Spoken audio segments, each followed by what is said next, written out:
Dormido también se ve amenazante, ¿verdad? Este señor que acusa a Joe Biden de el dormilón Sleepy Joe, él es un dormilón también y últimamente como resultado de los problemas de salud que, aunque la Casa Blanca los quiere mantener escondiditos, ya son muchos los interesados en la situación interna de Estados Unidos que están mencionando pues opiniones de psicólogos, de médicos, de personas que están enteradas en el campo de los signos, de las alertas que manda la conducta ya preocupante sobre la salud de Donald J. Trump, que más allá de sus frivolidades, de sus fanfarronadas y digamos de sus amenazas, está un personaje enfermo que llegó al poder creyendo que el poder es para ejercerlo en contra de quien me cae mal, sin entender que el poder en realidad a nivel de los políticos tiene el supuesto como una premisa de que es para servir al pueblo. Pero este señor es otra cosa. No va a llegar muy lejos, no va a llegar muy lejos. Pero voy a mencionar esto. Recientemente ha sacado a relucir, amigas y amigos de nuestra comunidad, el asunto de James Monroe, que fue un presidente de Estados Unidos y que en 1823 quiso dejar en claro que Europa no debería meterse en los asuntos de los estados libres que ya estaban surgiendo después de la colonia española y de lo que había pasado con la colonia británica, en donde en el continente americano estaban ocurriendo ya naciones independientes, con propósitos independientes y con anhelos de soberanía y de libertad. Y entonces los europeos dijeron que bueno, que había una serie de posibilidades porque habían observado el comportamiento de la colonia española, pues de que había posibilidades de hacer negocios en toda esa región, y Estados Unidos, que es envidioso y que es un país lleno de miedo, ¿no? Que desde entonces es un país lleno de miedo. Eso de que son valientes y que su himno nacional habla de los valientes, en realidad es un pueblo que está asustado todo el tiempo. Entonces dijo que si los europeos llegaban a Argentina, o que si llegaban a Chile, o que si llegaban a Venezuela o a Colombia, a hacer negocios y a tratar de pues, participar de las economías de estos estados emergentes, o inclusive nuestro México, era una amenaza a la seguridad nacional de Estados Unidos. ¿Cuál puede ser la amenaza para Estados Unidos en que, digamos, Alemania quiere hacer negocios con Colombia? Es nada más la envidia y el temor a que les quiten los negocios. Y de ahí surgió este señor Monroe, que estableció la famosa doctrina Monroe, que él ahí en el desequilibrio de todos estos señores de aquellas épocas, 1823 creo, América para los americanos, se refería al continente americano para los pobladores del continente americano. Ese es América para los americanos. Pero ellos pensaron que los Estados Unidos de América es todo el continente. Y con esa falacia y con esa ignorancia y con esa soberbia y ambición y con ese espíritu de salvajismo, de barbarie que tienen los estadounidenses, decidieron que si los europeos se metían en América, iba a haber un conflicto y que ellos iban a preservar sobre todo el continente americano los intereses de Estados Unidos. Y por eso vemos todas las tropelías, ¿no? Querer recuperar el control de Panamá, ¿para qué? Para ponerle un freno a China. Meterse con Ecuador para poner una base naval ahí, ¿para qué? Para evitar que por ese lado también pueda participar China. Tratar de controlar a Argentina para que reduzca su capacidad de comercio con China. Con Chile, pues algo parecido. Y también con Colombia y también con México. O sea que el asunto de ellos es, yo no lo puedo hacer, pero no quiero que nadie lo haga. Porque China, pues, es una potencia, es la potencia que amenaza al decadente Estados Unidos. ¿Por qué? Porque Estados Unidos está viendo que su sociedad enferma ha logrado ya penetrar hasta los mantos freáticos de la sociedad y empieza a contaminarlo todo. Corrupción, drogas, decadencia moral, transmisión de enfermedades de carácter sexual, megalomanías, el racismo extremo, el supremacismo blanco, las tendencias radicales, violentas, que apelan a la violencia y a la guerra en lugar de a la concertación de la paz. Y entonces vemos que Donald Trump, que repito, yo he estado observando varios segmentos, varios vídeos de muchísima gente de Estados Unidos, donde pues están pidiéndole a la Casa Blanca que informe realmente cuál es el estado de salud de Donald Trump, que en las reuniones de gabinete se queda dormido, que se la pasa comiendo pues lo que puede, que come mal, que no tiene ningún deseo de hacer ejercicio, que toma decisiones de gerente de una constructora y no del presidente de una nación,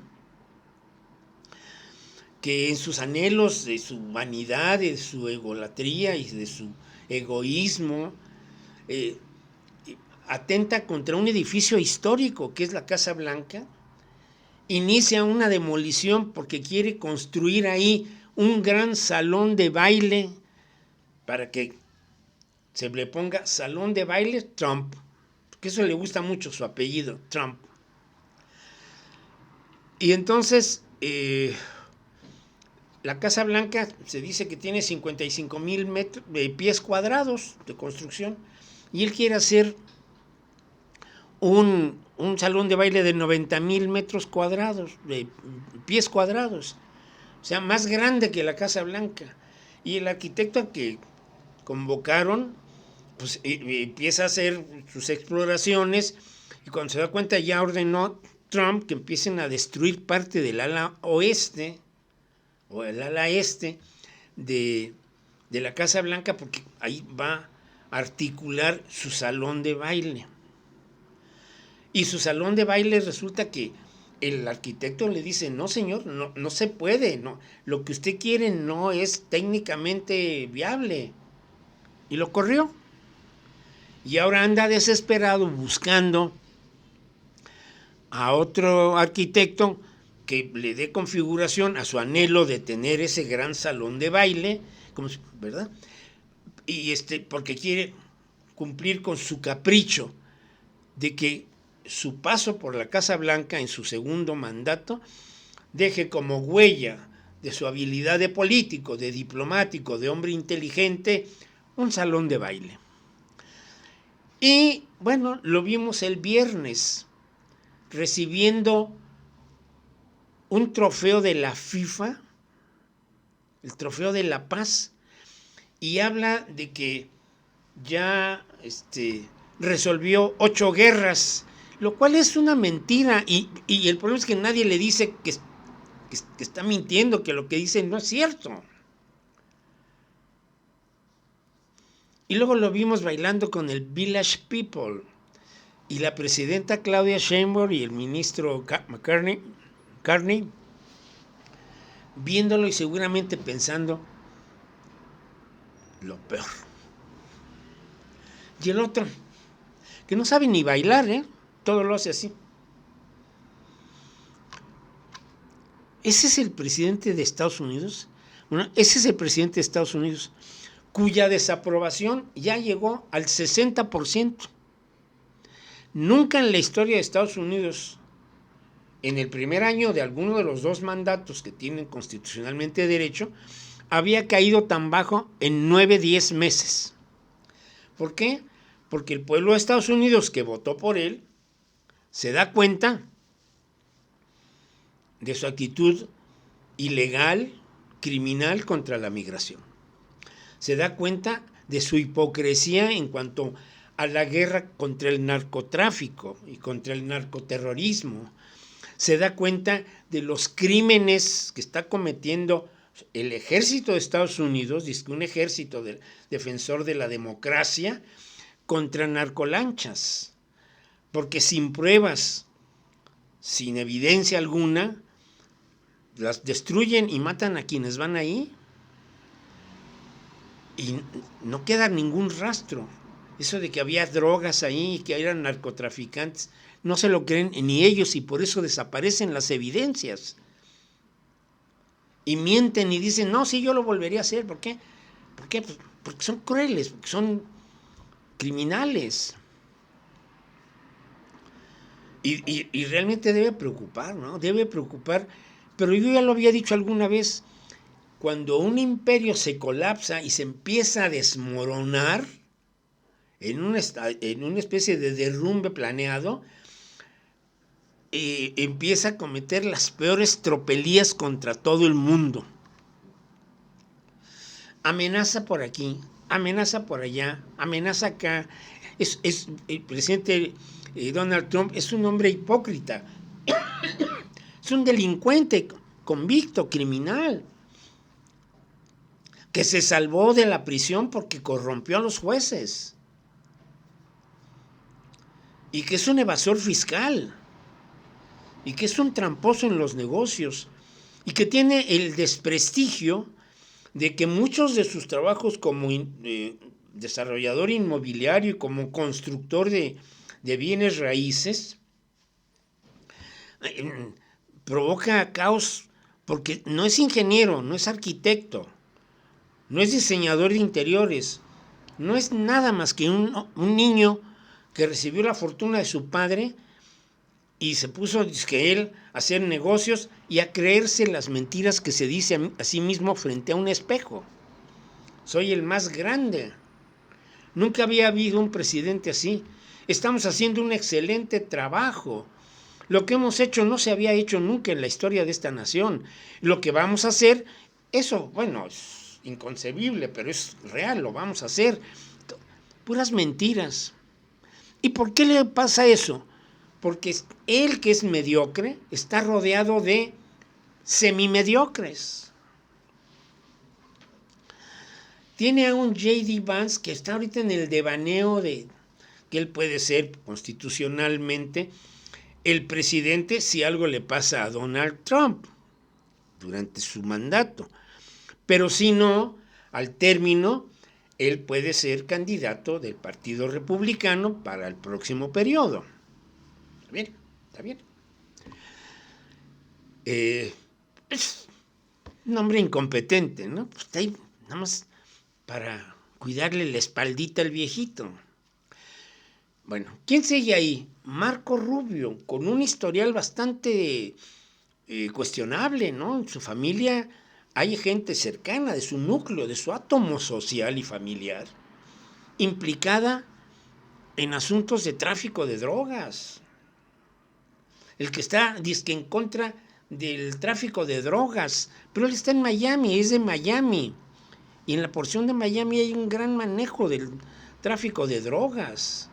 Es la puerta de entrada de muchas de las drogas hacia Estados Unidos. Y está ahí Marco Rubio. Luego, ¿quién está?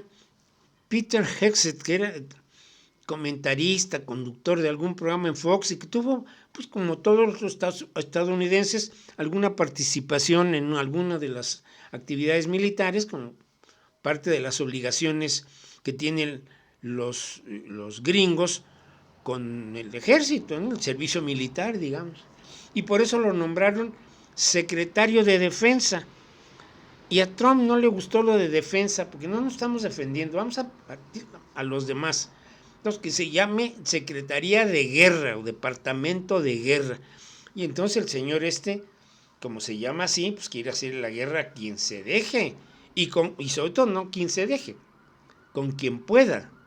Porque no se mete con los grandes, nada más abusa de los chiquillos. Y amenaza. Y juega con el mismo asunto de que estamos luchando contra el narcoterrorismo.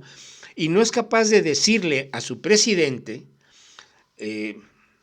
no sé cómo le diga, Donald, Mr. President, hey you, no sé cómo le pueda decir, pero decirle, oiga, no podemos hablar, estar en contra del narcotráfico y que usted indulte a un preso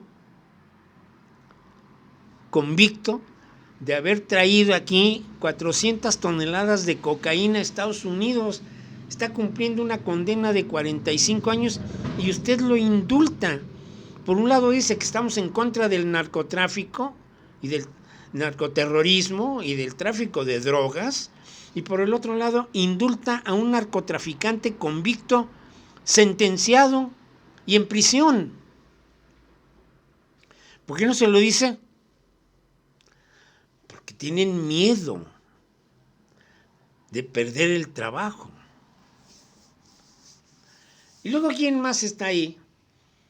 La vocera de prensa, que esa mujer que trae aquí un crucifijo y que se siente muy religiosa y todo, pues que no sabe que por ahí entre los preceptos de Dios dice, no mentirás. Y ella, en cuanta pregunta le hacen, siempre dice mentiras. Porque Mr. President, el mejor que hemos tenido, es lo que nunca se había hecho.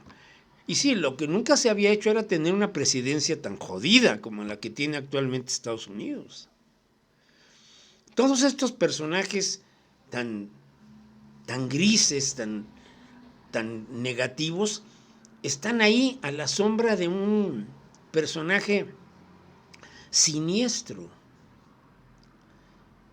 Estados Unidos está en manos de una camarilla de incompetentes. Porque está la Kristi Noem, está la Pam Bondi, la fiscal general, del Departamento de Justicia, diciendo mentiras, escondiendo. Todo lo que pasa con el presidente Trump es distraer, porque no quiere que se toque el tema de Jeffrey Epstein, donde él está embarrado. Y él lo sabe. Y muchos como yo hemos visto fotos de él con jovencitas, seguramente adolescentes, sentadas en sus piernas, vestidos, ¿no? No están haciendo nada ilegal. Pero es un poco así como que, ¿qué pasó? Una jovencita sentada en las piernas de Trump, y él muy sonriente. Y eso es eso ya lo sabe todo Estados Unidos.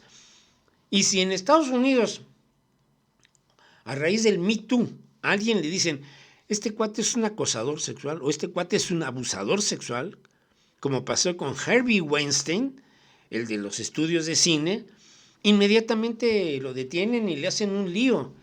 Y aquí el Departamento de Justicia, las Cortes, todos sometidos a la voluntad del señor, el dormilón, no dice nada. Pero una acusación de acoso sexual, de abuso sexual, de pederastia, de pedofilia, es condenable en Estados Unidos y en todo el mundo, con excepción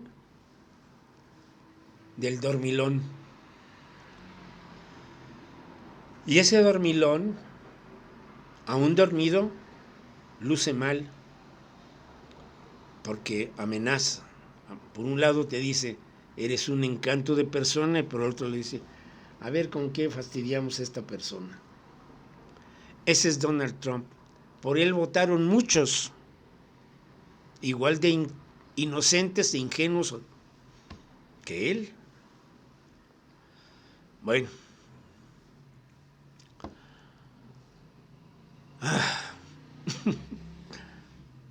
¿Qué podemos hacer? ¿Quién se le va a poner enfrente?